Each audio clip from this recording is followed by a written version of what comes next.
O Porto de Ribeira segue a manter o seu liderado. Non só é o primeiro de Galicia en volume de descargas e o quinto en facturación, senón que destaca a súa proxección internacional como o principal porto de baixura en toda Europa. Estamos nun dos portos máis importantes de Galicia, sin duda ninguna. Galicia, si se identifica de algo, e nosotros cada vez queremoslo reivindicar moito máis, da forza que ten o noso mar e da forza que ten a nosa xente do mar.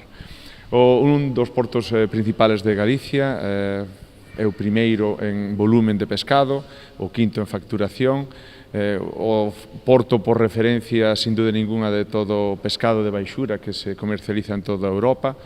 Para manterse como porto de referencia, Ribeira conta cunha infraestructura de vanguarda, unha moderna lonxa dotada da última tecnoloxía con equipos de depuración de auga salgada e sistemas de control da trazabilidade e de eficiencia enerxética.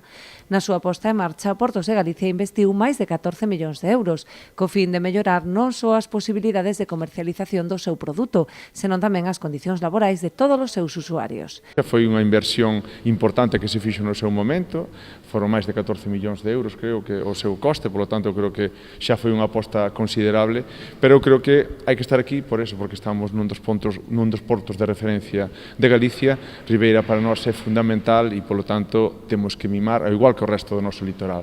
Aquí non hai nin portos de primeira nin portos de segunda, todos son portos igual, evidentemente hai uns portos que teñen un peso específico maior que outros, e eu creo que aquí en Ribeira estamos a facer esta visita que é obligada, e así o vemos e o entendemos desde a Consellería do Mar. No seu esforzo pola mellora constante, o presidente de Portos de Galicia e o conselleiro do Mar visitaron as instalacións da Rula Ribeirense para comprobar o seu funcionamento e recoller novas demandas dos usuarios. Compre destacar que, ademais do seu valor produtivo, a lonxa de Ribeira ten carácter visitable, converténdose nun recurso turístico como valor engadido.